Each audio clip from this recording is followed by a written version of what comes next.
We need your help right now to make change happen. Florida actually has the second highest cancer incidence in the United States. We're facing an alarming shortage of doctors and nurses. In 16 years, the United States will be short 124,000 physicians. In Florida, supply of physicians will not keep up with demand, considering our aging and growing population. Currently, statewide, we need 11,000 more nurses.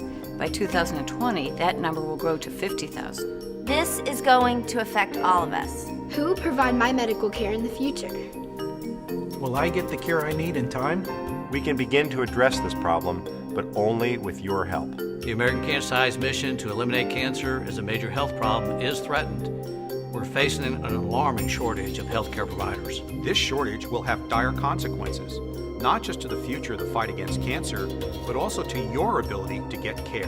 Unless we take action now, this crisis will have a major impact on our individual health, our healthcare system, and our economy. 10 years ago, the country believed there would be an overpopulation of doctors and nurses.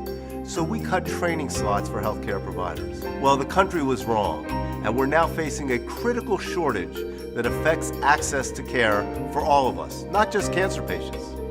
It scares me when I think of a future with not enough doctors and nurses. Who will take my place when I retire? More importantly, who will take care of my children, your children, and our grandchildren? One thing we can do right now to address this critical shortage is create more training opportunities. I'm a medical student at the University of South Florida. When I graduate, I want to continue my training in a residency or fellowship position in Florida, but there aren't enough positions available.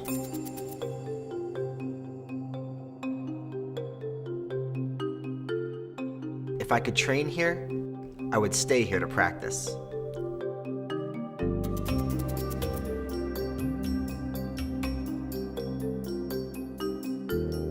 I'm the director of St. Joseph Hospital's Cancer Center.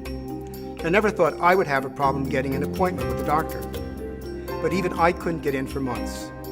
The fact is, if the treatment you need is not available where you live, you will not have access to care. The best insurance in the world won't change that fact. As a nurse administrator, I can see firsthand that there just won't be the staff in place to meet the healthcare needs of Floridians. Last year, Florida schools turned away over 8,500 qualified nursing students simply because there were not enough faculty to teach them. This crisis in Florida that we've been talking about is exacerbated by tobacco use and the tobacco-related strain on our healthcare system. Tobacco is the #1 cause of death. When we consider Florida's capacity to meet future healthcare needs and the role that tobacco plays, it's clear this impacts the lives of all Floridians. You can't be serious about cancer control if you're not serious about tobacco control.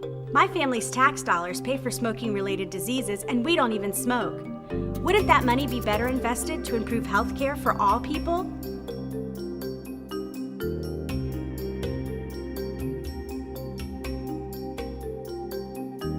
The Florida legislature has known these issues exist, but nothing has been done about them. Our state's cost for tobacco-related diseases far exceeds the current revenue from tobacco taxes.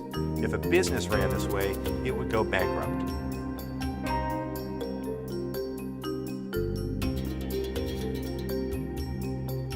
Every year we delay, the healthcare crisis becomes more severe. Training a cancer doctor takes 7 to 11 years. We can't put off adding residencies and fellowships. We need these doctors in the future. We must act today. That's why I filed a bill to take this fight to Tallahassee. Our solution is clear. Ask the state legislature and governor to provide a fair tobacco user fee. The American Cancer Society Florida Division is working hard to raise the user fee on cigarettes by $1 per pack. Is this fair? Absolutely. It's a fee that will help pay for services smokers require now and later when tobacco has taken its toll. This common sense measure will generate vital revenue needed to address Florida's capacity to meet its future healthcare needs. A $1 per pack increase will address disparities, increase access to care, and save lives. As a small business owner, I support this tax increase. If fewer people smoke, less money comes out of my pocket for smoking-related illnesses, and my insurance premiums may stop increasing. If we can reduce tobacco consumption, we can keep our premiums down. This is not about punishing smokers. It's about fairness. It's about tobacco users paying their fair share. It's about urging the legislature to do the right thing. It's about generating revenue to address a shortage of doctors and nurses. This is one of the most important things that you can do. It's about ensuring the future of healthcare for you and your family. Contact your state legislators. Sign and distribute the cigarette tax petition. Send emails encouraging family, friends, and colleagues to contact their legislators. Our nation and our state have indicated a willingness to move in a new direction. We are willing to stand together to address serious problems. We have an enormous opportunity to make an impact on our individual health, our healthcare system, and our economy.